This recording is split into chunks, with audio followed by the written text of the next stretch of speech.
अहम ख़बर अवांखे ॾियूं हैदराबाद जी अदालत मलीर पुलिस ते हमले वारे केस में जाबदारनि जी सज़ा वारो फ़ैसिलो मुअत्तल करे छॾियो आहे।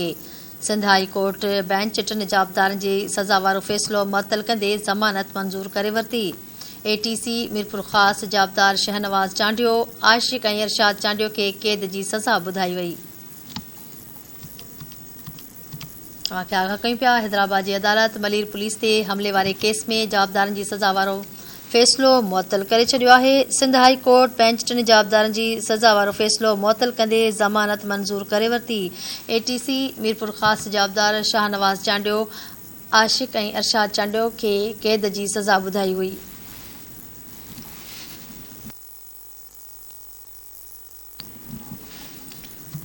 अवांखे आगाह करे रहिया आहियूं, हैदराबाद जी अदालत मलीर पुलिस ते हमले वारे केस में जाबदारनि जी सज़ा वारो फ़ैसिलो मुअत्तल करे छॾियो आहे। सिंध हाई कोर्ट बेंच 3 जाबदारनि जी सज़ा वारो फ़ैसिलो मुअत्तल कंदे ज़मानत मंज़ूर करे वरिती। ATC मीरपुर ख़ासि जाबदार शाहनवाज़ चांडियो, आशिक़ ऐं अरशाद चांडियो खे क़ैद जी सज़ा ॿुधाई हुई।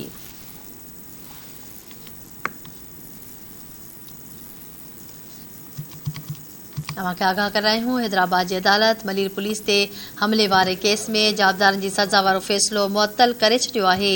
सिंध हाई कोर्ट बेंच 3 जाबदारनि जी सज़ा वारो फ़ैसिलो मुअत्तल कंदे ज़मानत मंज़ूर करे वरिती।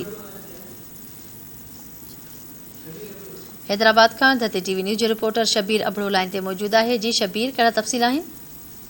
जी बिल्कुल, Sindh high court circuit bench नओं कोर्ट ऐं मलीर पुलिस ते हमले वारे केस में सज़ा याफ़्ता 3 जाबदारनि जी सज़ा वारो फ़ैसिलो आरज़ी तौर मुअत्तल कंदे संदन ज़मानत मंज़ूर करे छॾी आहे। 2021 दौरान जवाबदार शाहनवाज़ चांडियो, आशिक़ अली ऐं इरशाद चांडियो खे ATC मीरपुर ख़ासि जी अदालत ॾोह साबित थियण ते 10 साल क़ैद जी सज़ा ॿुधाई हुई।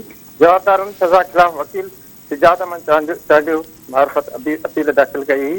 जस्टिस सलाहुद्दीन पामर ऐं जस्टिस ज़ुल्फ़कार अहमद ख़ान ते मुश्तमिल डिवीज़न बेंच ॿुधणी कई। अदालत वकील जा दलील ॿुधण बाद जवाबदारनि जी सज़ा वारो फ़ैसिलो मुअत्तल कंदे संदन 50,000 रुपयनि एवज़ मंज़ूर करण जो हुकुम ॾिनो आहे। जी ठीकु आहे शबीर, वॾी महिरबानी तफ़सील ॾियण जे लाइ।